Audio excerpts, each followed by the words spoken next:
Hello children, welcome for today's biology class. Today we are going to study the chapter photosynthesis in higher plants. So the topic going to be covered are Joseph Priestley's experiments and materials for photosynthesis. Now let us go inside the chapter. So why photosynthesis is essential? Photosynthesis, it is the primary source of all food on earth because the plants are the major producers of the ecosystem. So the herbivores, they eat the plants, and the herbivores are being eaten by carnivores.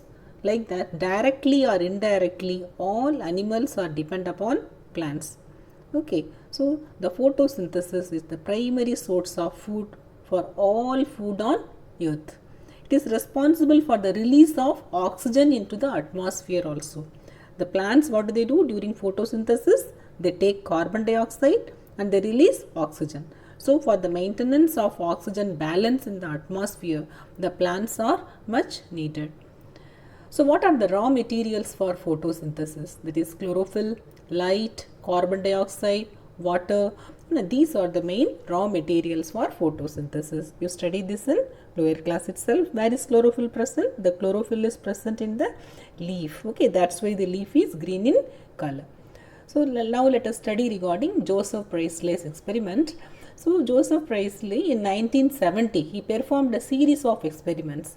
So from that experiments we came to know the essential role of air in the growth of green plants. Then later he discovered oxygen. Okay, so what he has done, he took simply a bell jar, okay, and a rat and a candle. So he kept rat and burning candle inside the bell jar. This bell jar is tightly closed. So no atmospheric air, it cannot go inside.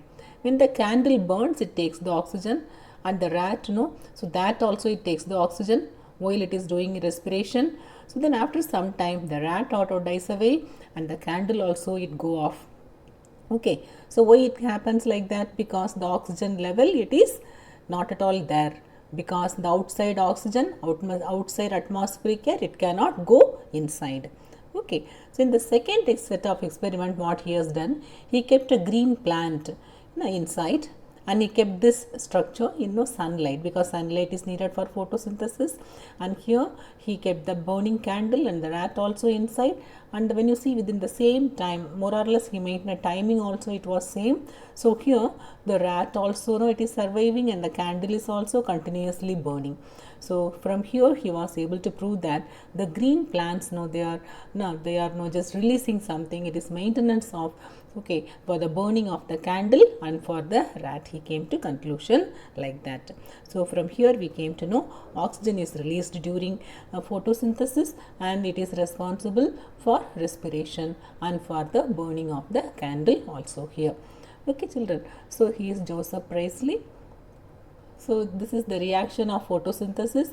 You study this repeatedly. So that is carbon dioxide plus water, it fixes that is food of the plant, that is here glucose, and the glucose it can be later converted into complex sugar, that is starch. So during that time oxygen is released and the water vapor also released here. So from where the oxygen is released? Because oxygen is present in carbon dioxide also, water also. From water only, by splitting up of water molecules, the oxygen is released. Later it came to know. So maybe it is present here. What happens here? The reduction of carbon dioxide by addition of hydrogen along with carbon dioxide. So the CH, that is no compound, CHO compound, carbohydrate is formed. That is just a reduction of carbon dioxide. Oxygen molecules is added along with this, then automatically this carbon dioxide is reduced. Now the food production occurs, and the remaining oxygen by means of splitting up of water, what it is formed, it is released out. So now let us see where does the photosynthesis take place? You know that it takes place in leaves, and the leaves mainly the green part of the leaves, whatever it is, maybe it's leaf or any other green part of the leaf, even the young stem also can do photosynthesis, and it is present in the mesophyll cells of the leaf. Mesophyll cells. So let us see where is the mesophyll cells. So here, no, so that is the cross section of the leaf, it is there. So this cell, no, this is the mesophyll cell, that is no upper epidermis and lower epidermis, and in between the cells are there, no, you call that as the mesophyll, palisade mesophyll, spongy mesophyll. Okay, so inside the mesophyll mainly the photosynthesis occurs. So here they are responsible for trapping of light energy from sun. So within chloroplast there is membrane bound system consisting of grana. So now let us come to the diagram. So here can you see here granum, okay, and this is no the stack of thylakoids, you call that as granum. Each and every this coin like structure you call that as thylakoid. When the thylakoids are stacked one above the another, you call that as granum. Okay, and here there is a fluid filled space, the fluid, no, that you call that as stroma, and it is surrounded by two membrane, outer membrane and inner membrane. And main photosynthetic structures, no, that is the thylakoid, and there is no granum and the this stroma, lamella and all stroma also. Okay, and the outer membrane, inner membrane, it gives no protection.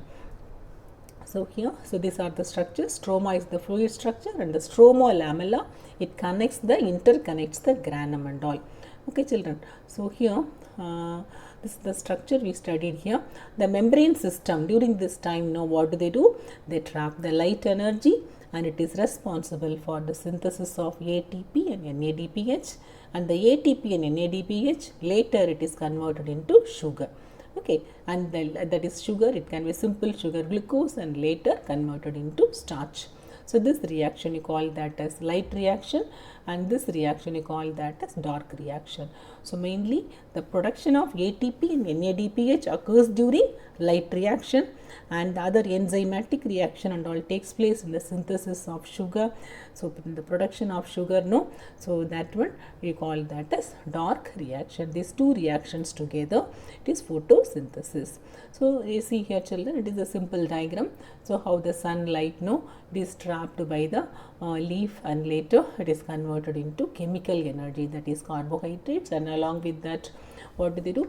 And carbon. Actually the sugars, no, what do? It gives you the chemical energy, and during fixing up of chemical energy, carbon dioxide is used. Okay, this is solar energy, it is converted into chemical energy. Solar energy is converted into chemical energy, that is no stored food starch. The structure of chlorophyll, what we studied, this is the cross section of leaf. Okay, I shown you the mesophyll structure, it is the God cell and all. Okay, so now let us see what is light reaction, what is dark reaction. So the reactions which are light driven, okay, so that you call that as light reaction.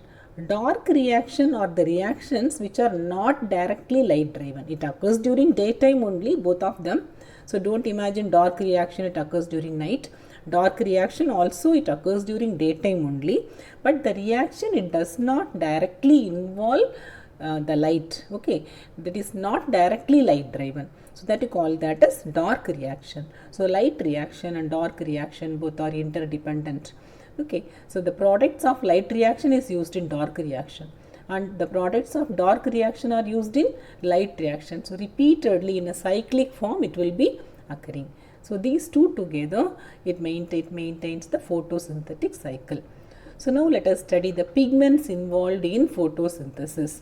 The color is green, leaf color, that is mainly due to the presence of the chlorophyll, that is chlorophyll A and chlorophyll B. Chlorophyll A, so that is no, so it will be bright or blue green color it will be. Chlorophyll B, it is no yellow green color.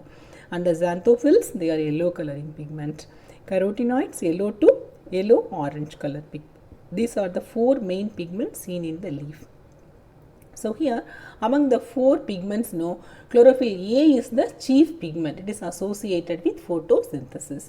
So most of the photosynthesis it takes place in blue and red regions of the spectrum, in the light spectrum also. So the blue and red color, no, that is much needed so for the photosynthesis. And the which pigment is mostly associated with photosynthesis, that is chlorophyll A. So here one simple this graph is given. So different type of pigments. So it is no You see here chlorophyll B, what it is marked in this light green color and bluish color. There is no chlorophyll A, and carotenoids are here, 3 pigments it has been shown here. And see, there is no absorption spectrum, and the next one is no action spectrum. Action, no, it shows regarding photosynthesis. Absorption spectrum, it tells regarding no, so how the light is means no absorbed. So according to the amount of light absorbed, you see here in the case of chlorophyll A, okay, so here can you see the both are showing the same peak. So wherever the chlorophyll A is there, no absorbing light, there will be more photosynthesis. Here this action spectrum, it tells regarding the action, that is photosynthesis, children. So this graph, it can be asked to explain. Now what is this spectrum, what is this one, okay, so what does it explain, which for that pigment is needed more. So during photosynthesis, like that it can be asked in exam. So no, it won't be no need to draw the diagram, but the example, that graph based questions, diagram based questions can be asked in exam, children. Okay, so hope you must have understood. We'll meet in the next class. Thank you, children.